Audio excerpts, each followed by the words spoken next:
നാട്ടിലെത്തിയിട്ട് നേരെ മുത്തശ്ശി വീട്ടിലേക്ക് എത്തിയിട്ടുണ്ട് കേട്ടോ. ഇന്നലെയാണ് എത്തിയത്. അപ്പോൾ രാവിലെ ആയപ്പോൾ തന്നെ ചരനുള്ള ദോശയൊക്കെ റെഡി ആയിട്ടുണ്ട് കേട്ടോ. ഞങ്ങൾ നേരെ പറമ്പിലേക്കൊക്കെ ഇറങ്ങി കേട്ടോ. ഇന്നലെ ഒട്ടും കിടന്നിട്ടില്ലെന്നേ, ഭയങ്കര ചൂട്. പണ്ടൊക്കെ നല്ല തണുപ്പായിരുന്നു കേട്ടോ, കാരണം ചുറ്റും മരങ്കാലായിരുന്നേ, നിറയെ റബ്ബറായിരുന്നു. ഇത് ഫുൾ റബ്ബർ തോട്ടമായിരുന്നു കേട്ടോ. ഒരു ടൈം കഴിഞ്ഞപ്പോൾ പിന്നെ നോക്കാനും ആരുമില്ല. ഇവിടെ മുത്തശ്ശി മാത്രമല്ലേ ഉള്ളൂ. പിന്നെ കൂലിക്കാരെയൊക്കെ കിട്ടാനും ഷീറ്റ് അടിക്കാനും ഒക്കെ ബുദ്ധിമുട്ടാണ്.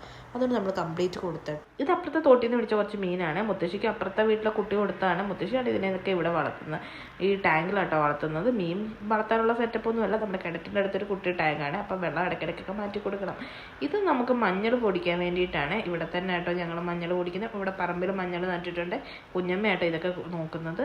കുഞ്ഞമ്മയ്ക്ക് ഇതൊക്കെ ഇൻട്രസ്റ്റ് ആട്ടോ. കുഞ്ഞമ്മ ഒറ്റയ്ക്കാട്ടോ കൂടുതലും ചെയ്യുന്നത്.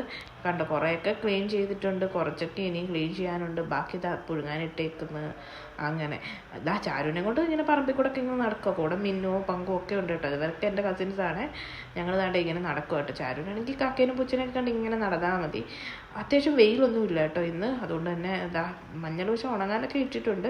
ഇതേട്ടോ പുഴുങ്ങി ഉണങ്ങാനിട്ട മഞ്ഞൾ, ബാക്കി പുഴുങ്ങാനായിട്ട് ഇട്ടേക്കുന്നത്. ഇത് കണ്ടോ ക്ലീൻ ചെയ്ത് പുഴുങ്ങിയത്. ഇത് ബാച്ചായിട്ടൊക്കെ കേട്ടോ കുഞ്ഞമ്മ ചെയ്യുന്നത്, കാരണം ഒറ്റയ്ക്കല്ലേ ചെയ്യുന്നത്.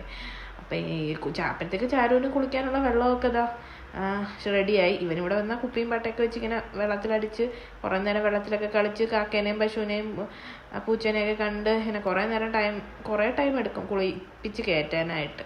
പിന്നെ ഞാൻ വിചാരിക്കും വല്ലപ്പോഴും കളിക്കട്ടെന്ന്. ഉച്ചക്കലത്തേക്കുള്ള ചോറൊക്കെ അടച്ചിട്ടിട്ടുണ്ട്, വെള്ളമൊക്കെ റെഡിയായി. ഇവിടെ കുറേയൊക്കെ അടുപ്പിൽ ഞങ്ങൾ വെക്കും കേട്ടോ, കാരണം വിറകൊക്കെ ഉണ്ടല്ലോ.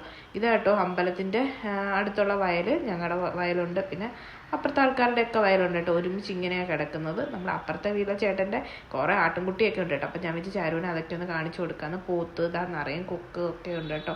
ഇപ്പം കൃഷിയൊന്നുമില്ല. കൃഷിയൊക്കെ ചെയ്യുമ്പോൾ നെല്ലും ഒക്കെ കൃഷി ചെയ്യും. ഇപ്പോൾ കൃഷിയൊന്നും ഇല്ലാതെ കിടക്കും കേട്ടോ. ആട്ടുംകുട്ടി കേട്ടോ. അപ്പോൾ ഒരു 10-20 ആടുണ്ട്.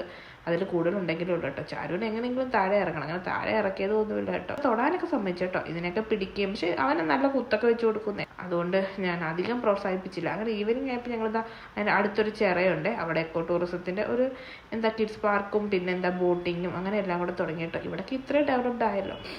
സത്യം പറഞ്ഞാൽ ഞാൻ വിചാരിച്ചില്ല കേട്ടോ ഈ ഭാഗത്ത് ഇത്രയും ഡെവലപ്മെൻറ്റ് വരുമെന്ന്.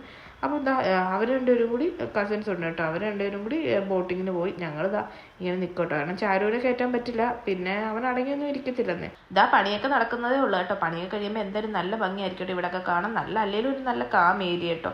ഈവനിങ് ടൈമൊക്കെ ഇവിടെ അടുത്തുള്ളവർക്കൊക്കെ എന്തായാലും വന്ന് സ്പെൻഡ് ചെയ്യും. നമുക്ക് കുറച്ച് വരാനുണ്ട് കേട്ടോ. നമുക്ക് തൊട്ടടുത്തൊന്നുമല്ല. ഇത് താമരക്കുളമാണ്. എന്തോ ടൂറിസത്തിൻ്റെ പേര് ഞാൻ മറന്നുപോയി.